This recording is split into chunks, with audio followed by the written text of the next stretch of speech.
यहूदी दज्जाल का इंतजार क्यों कर रहे हैं। मतलब हम ये समझेंगे कि कैसे हजारों साल पुरानी तारीख आज के मॉडर्न मिसाइलों से जुड़ी हुई है, और इसके लिए हमें अपनी टाइम मशीन को कम से कम 3000 साल पीछे मोड़ना होगा। हजरत दाऊद और हजरत सुलेमान के दौर में वो फलस्तीन पर उसी सल्तनत का दौर है, और जरा इस सल्तनत के हुजूम का तस्वुर करें।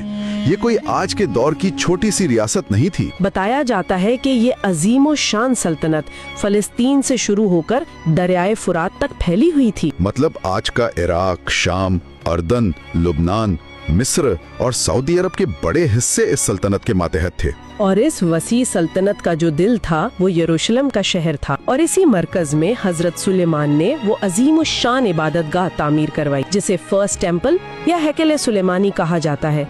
ये उनकी तारीख का सबसे सुनहरा दौर माना जाता है। कि अकीदे के मुताबिक इस हैकल की तामीर में सिर्फ इंसानों की मेहनत शामिल नहीं थी। माखज़ में है कि जिन्नात से भी भारी पत्थर उठवाने और तामीराती काम लिया गया था। ये वो मकाम है जहाँ तारीख और माफूकुल फितरत कहानियाँ आपस में मिल जाती हैं। लेकिन जैसा कि तारीख का उसूल है, हर उरूज को जवाल है। वो सुनहरा दौर हमेशा कायम नहीं रह सका। सल्तनत में दरारें पड़ी, वो तकसीम हुई, और फिर वो हुआ जिसने इस कौम की इज्तिमाई नफ्सियात को सदमे से दो चार कर दिया। ये 586 कब्ल मसीह का दौर था, जब बाबिल के बादशाह बख्त नसर ने यरूशलेम पर हमला किया। यानी जो आज का इराक है। उसने सिर्फ कब्जा नहीं किया, शहर को जमीन बोस कर दिया।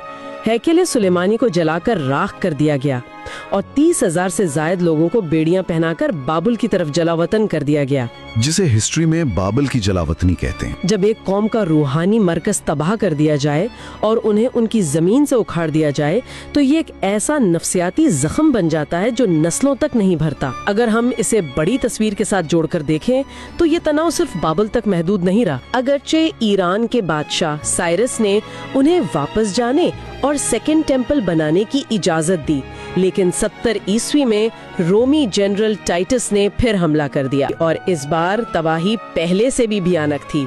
उसने दूसरे हैकल की ईंट से ईंट बजा दी और उन्हें फिलिस्तीन से बेदखल कर दिया। और वो जो बस एक दीवार बच गई थी। तो इसका मतलब है ये दरबदरी कोई थोड़े अरसे की बात नहीं थी। सैकड़ों सालों तक ये लोग दुनिया के मुख्तलिफ हिस्सों में बिखरते रहे। जब ये यूरोप गए तो इन्हें शदीद तासुब का सामना करना पड़ा। उन्हें शहरों के पसमानदा और दीवारों से घिरे हिस्सों में बंद कर दिया गया, जिन्हें गेटोस कहा जाता था। जबकि मुस्लिम स्पेन और सल्तनत उस्मानिया में उन्हें कदरे पनाह मिली, लेकिन मरकज से दूरी का जो दर्द था वो हर जगह उनके साथ रहा। इसीलिए उनका एक ही नारा था, नस्ल दर नस्ल। अगले साल यरूशलेम में, और यहीं से एक बाकायदा मजहबी अकीदे ने जन्म लिया। सदियों के जुल्म के बाद उनके अंदर एक मसीहा के इंतजार का तस्वुर परवान चढ़ा। एक ऐसा मसीहा जो उन्हें वापस इसराइल लाएगा और ग्रेटर इजराइल की सरहदें वापस दिलाएगा। अब ये सिर्फ सियासी ख्वाब नहीं था, ये ईमान का जुज बन गया था। वो ये है कि उसकी आमद के लिए बाकायदा एक चेकलिस्ट है। 4 मखसूस और कड़ी शराइत का जिक्र है। और जब हम उन शराइत को आज के हालात पर रखते हैं तो रोंगटे खड़े हो जाते हैं। पहली शर्त ये है कि दुनिया भर में बिखरे हुए तमाम यहूदी वापस अर्ज़ मुक़द्दस यानी आज के इसराइल में जमा हो। और 1948 में इसराइल बनने के बाद उस पर तो बाकायदा काम शुरू हो गया। लेकिन बात यहीं खत्म नहीं होती। दूसरी शर्त यरूशलेम शहर पर मुकम्मल कब्जा हासिल करना थी। और ये शर्त 1967 की जंग में पूरी हुई समझी जाती है, जब यरूशलेम का वो हिस्सा जहां मस्जिद अक्सा और दीवारे गिरिया है उनके कब्जे में आ गया।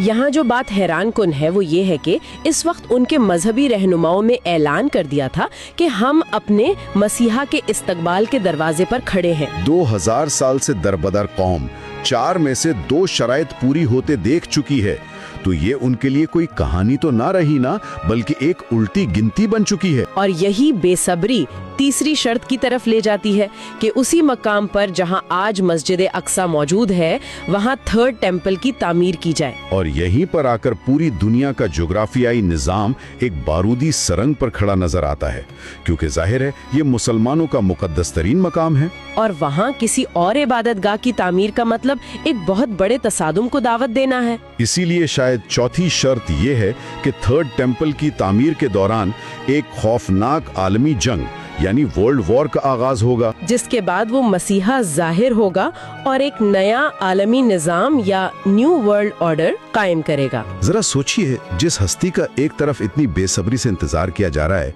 इस्लामी अकायद के मुताबिक वो तारीख का सबसे बड़ा फितना यानी दज्जाल होगा। कुरान और हदीस के हवालों से वाज़ेह किया गया है कि असली मसीहा तो हजरत ईसा हैं और जो अब मसीहा होने का दावा करेगा वो दज्जाल होगा। और उस दज्जाल की जो अलामात बताई गई हैं वो बड़ी खौफनाक हैं। मतलब वो एक जवान शख्स होगा, घुंघराले बाल होंगे और एक आंख से काना होगा, और आंख एक उभरे हुए अंगूर की तरह नुमाया होगी।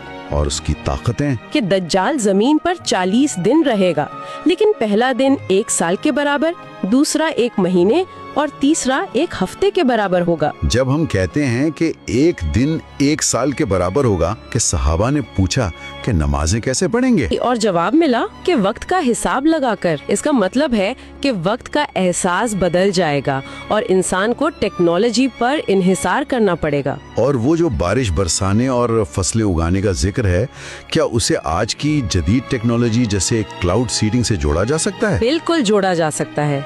जो शख्स दुनिया की खुराक और मौसमों को कंट्रोल कर लेगा, वो पूरी इंसानियत को अपना मोहताज बना लेगा। कि जमीन के खजाने उसके पीछे शहद की मक्खियों की तरह चलेंगे और उसकी सवारी एक गधा होगा जिसके कानों के दरमियान बहुत फासला होगा और वो बादलों में उड़ेगा। ये तो साफ साफ आज की एविएशन टेक्नोलॉजी और हवाई जहाजों की तरफ इशारा लगता है। और सबसे बड़ा धोखा ये होगा कि वो शैतानों की मदद से लोगों के मरे हुए रिश्तेदारों को जिंदा करके दिखाएगा।